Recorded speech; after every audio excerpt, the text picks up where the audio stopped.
Hello, it's your girl Uzo, and this is Uzo Be Living, a vlog where I talk about my experiences as an international student living in Belgium. If you're just joining us, welcome, but you have a whole lot of catching up to do because in my previous videos, I have spoken about so many aspects of living and studying in Belgium. But welcome to this video where I'm going to be sharing my experiences trying to find work post study. In my last video where I talked about my internship, the life update video, I said I was going to be sharing aspects of my job search with you guys. So I'm going to be sharing some of the things I have learned as I try to find work post study. I'm not done with school yet, I'm going to be done in a few weeks, but I'm going to be sharing some of the things I have learned about trying to find work after school in Belgium. And this is applicable to so many other places, I guess, but I'm just going to be speaking from the context of Belgium, where I currently live. So let's get started.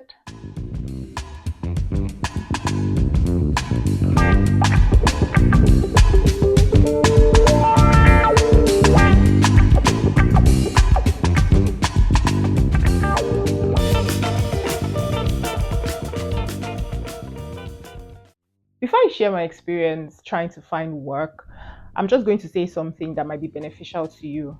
Before, every time I received a rejection email, I would be so sad and so miserable. But I have learned that I cannot kill myself literally.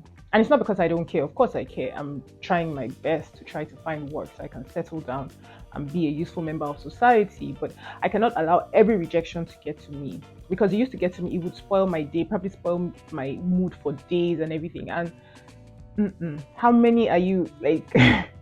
Really, I cannot count. Lately, I've been keeping like a spreadsheet of jobs I've applied for and all of that. And if I allow every single rejection get to me, I promise I'm not going to be living life at all.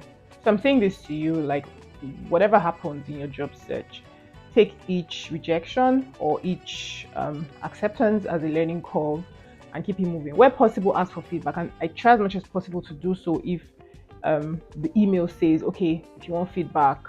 But then most organizations I have seen just say, sorry, you're not a good fit and we cannot provide feedback. I mean, and that's okay. I just keep it moving. But anyway, I just thought I would say that because it's something that used to bother me for a very long time, but now not so much. I just take each rejection and just keep it moving and learn from it. And I want you to do the same. So let's get into the video. The first thing you should do, and this is something I have said in my previous videos, and if you haven't watched them, please catch up.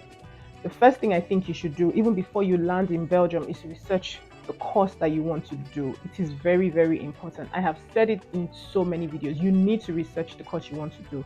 It shouldn't just be about, oh, I like this course, or people are doing it, or it seems easy.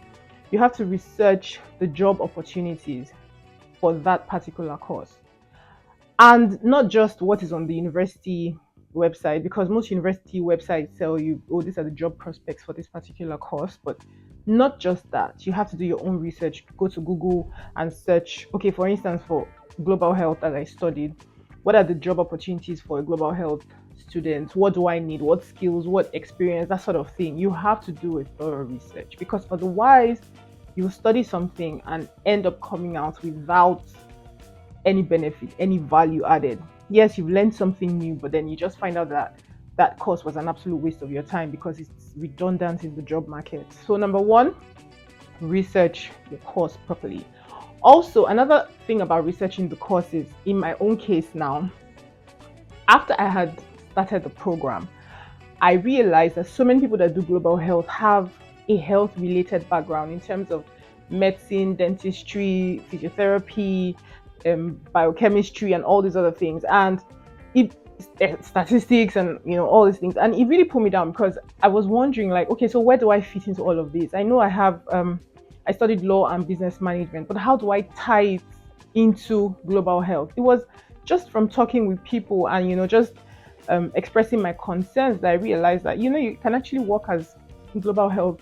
You can work in global health management. You can actually combine. Even though I never practiced business management, I never practiced law, but it was from talking with people that I realized you can actually combine global health and law and do something along those lines.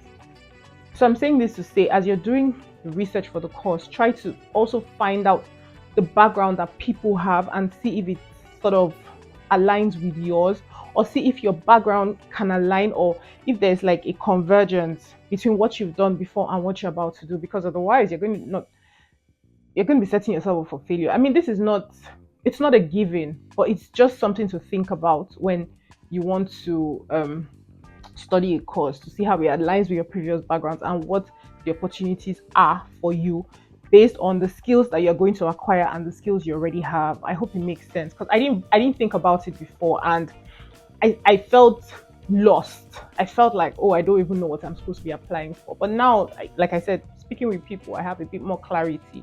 So that's why I'm saying this to you, something for you to think about ahead of time. Number two, research the country. I have said it so many times, and I'm going to keep saying it. Research the country. There are jobs in Belgium. I'm not going to lie. There are jobs in Belgium. But the problem is, if you don't have language skills, French or Dutch, then it's a bit more tricky for you. They're English speaking jobs, because one of the things I did when I said I was going to come to, or when I started applying to universities, was look at Belgium. And one of the reasons why I chose Belgium is because I know that there's so many international organizations in Brussels who speak English. So yes, they're English speaking jobs, but then a lot of them, thinking about it now, or my current experience is that yes, they speak English, but then some want an additional language, French or Dutch. So research the country to be sure that when you graduate, the chances of you getting a job without being a native speaker of the language, if you haven't gotten to that level yet, is okay. Like, you're not completely left out of the box. I know people who are working here who don't speak Dutch or French, but will your chances be greater if you speak Dutch or French? Yes. So research the country. Number three, I've also talked about this I talked about this in my last video.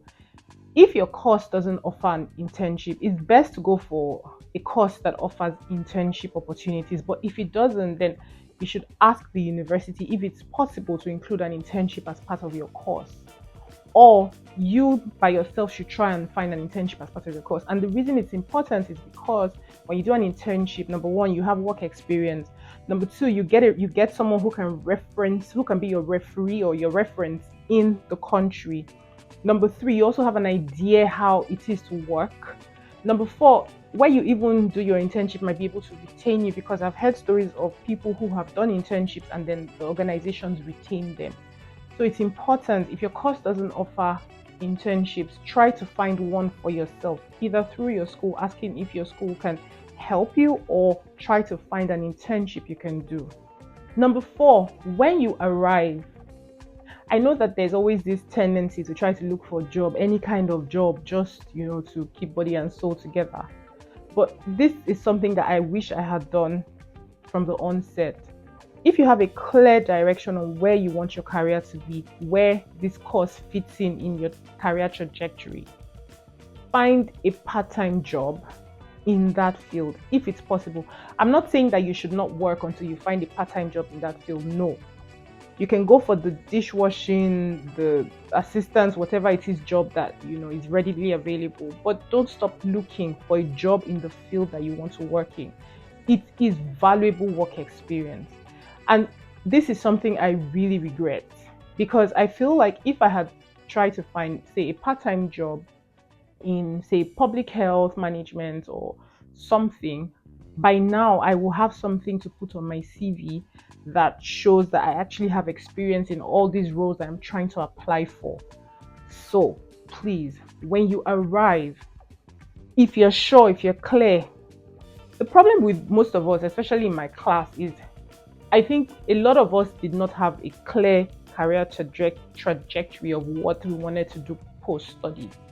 But if you are clear, if you're in the category of people who are clear on why they're studying this thing and where it fits within their career trajectory, find a job, a part-time job that will help you gain experience, because that's valuable experience that is going to help you when you finish school and you're looking for a job. I hope that makes sense to you. Number five, if it's possible, when you arrive and again you're clear on what you want to do, if there are courses you think can help you achieve in addition to what you came to study, of course. If there are courses that you feel can help you achieve that goal, can take you from where you are to where you want to be, then try to do them. In my case, it was okay, I'm trying to learn Dutch because I know that trying to learn Dutch or learning Dutch will actually help me in my um search for a job. Whatever it is, if it's learning the language, if it's taking a skill course, whatever it is that is going to help you move from point A to B, if it's possible, do it. If you want to be a writer, for instance, if you want to be a writer and you feel like, oh, you need to take some writing courses to get you from where you are to where you need to be, do it. You need to take Dutch or French lessons, do it. Whatever it is that you need to do that would get you there faster.